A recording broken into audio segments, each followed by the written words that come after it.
All right, guys, so Americans are not quite ready for what they're about to face in 2024, and it looks like not many are actually going to survive the challenges that wait throughout the rest of this year. You see, inflation, it may be slowing down, but it doesn't mean that the price of goods at our local Walmart, our Targets, our Kroger, or pretty much any other retailer or grocery store that you frequent, for that matter, will go down. In fact, the very painful reality is that they may still become even more expensive as the days go by. And this is becoming very problematic given that wages haven't exactly caught up with our expenses. Now, if we add this together with the toxic mix of mass layoffs that continue to plague the labor market, well, that's pretty much the recipe for an economic disaster or collapse. 115 journalists, 20% of the Los Angeles Times newsroom, gone in one fell swoop Tuesday.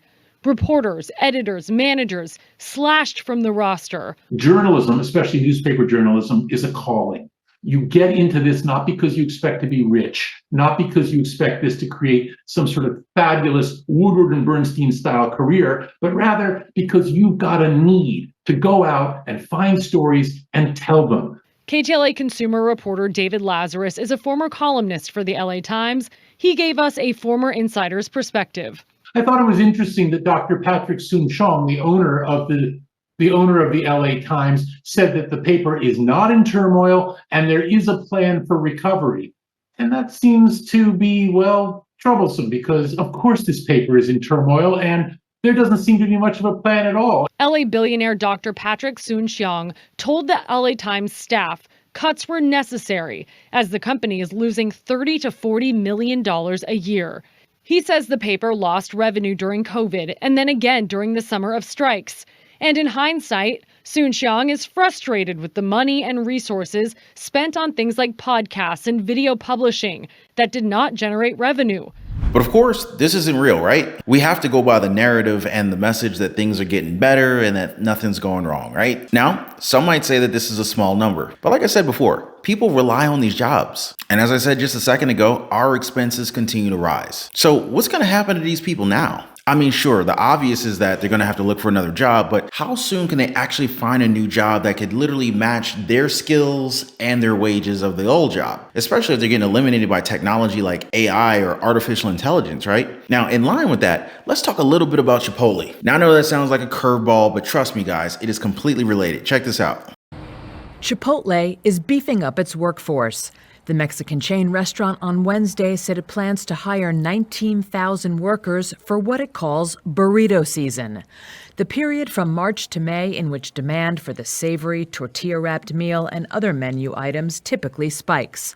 This isn't bad news, okay? It's actually good news to see a company that's hiring by the thousands again. However, there are always two sides to this here. Now, on the one hand, yes, you can get hired and work for Chipotle during the season of high demand, right? But on the other hand, you got to ask yourself, is this a long-term position? Because you know for certain that they're hiring for this peak season. Like, who knows what's going to happen after the peak season's over? You know what I'm saying? And honestly, how many Americans would see their jobs at fast food restaurants as being long-term jobs? You know what I'm saying?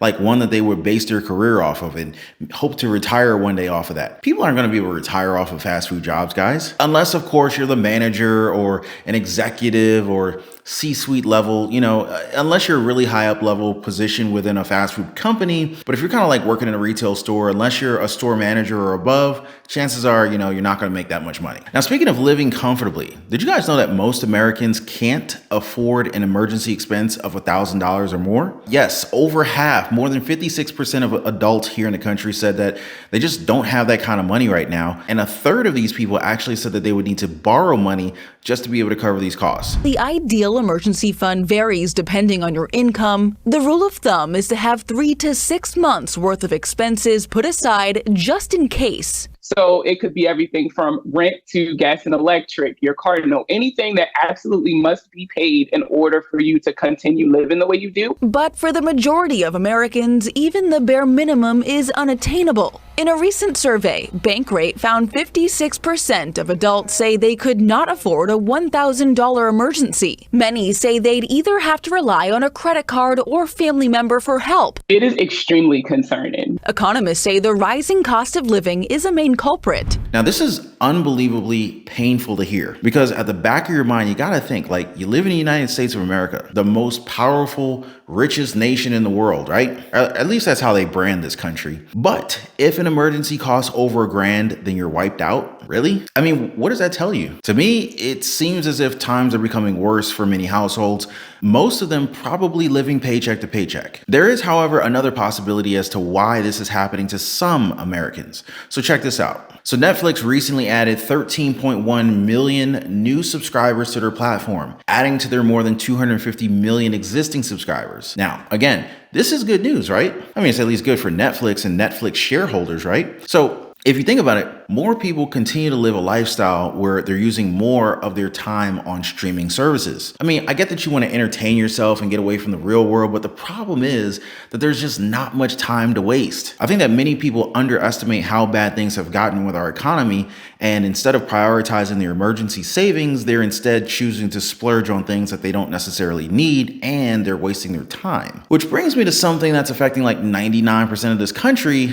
So right now, the number of people that are falling behind on their credit card bills has increased in all but one state in our country. Y'all know what that one state is? Guys, this means that 49 states out of 50 now has more Americans that are delinquent on their credit card bills. Can you believe that? Does this even sound like the United States that we used to know? Now, this also means that more people are damaging their credit scores, something that will stick with them for years upon years. Check this out, guys. So you got credit card delinquency up in Oregon by 51%. In Wyoming, credit card delinquency is up by 50%. In Alaska, 49%. Utah, 47%. And in Hawaii, it is up by 46%. These are staggering figures, guys. But of course, delinquency is part of our norm now, right? Especially with how inflation has made our money worth less and less each and every single day. But this is also an indication that the economy as a whole is struggling. And here's something that I want you guys to think about. So the GDP numbers are out for the fourth quarter of last year. And would you look at that? It went above expectation. Do you guys think that it's in any way related to credit card purchases during the holidays? A new report shows the U.S. economy expanded more than expected in the fourth quarter of 2023. Gross domestic product, or GDP, increased at an annualized pace of 3.3%, down from the third quarter, but better than the first half of the year. Of course, the health of the economy is determined by more than just one number. Mortgage rates are slowly dropping from last year's highs, but are still well above pre-pandemic levels. I got into a condo in 2018, so I'm locked in at a 2.87 rate. The inflation rate has receded from 2022 highs. Prices at grocery stores and gas stations are down, but eating out and rents continue to climb at a strong pace. And even though employment has remained solid, we've recently seen a number of tech and media companies announce layoffs. Okay, so here's my question. How much of that growth is owed to debt? Like, how much of it is built up on credit cards or buy now, pay later services? Because I know that a lot of people use these during the holidays because they didn't really have much of a choice. But hey, maybe things are actually getting better now for all I know. It's just a little hard to see since you and I stay updated on these things. Now, as far as I'm concerned, I'm gonna just be here every single day of the week to do my best to inform you guys on the truth so long as it impacts us and our lives. So anyway, before I go, I just want to thank you guys for liking the video. Thanks for subscribing, and I'm gonna see you guys on the next one.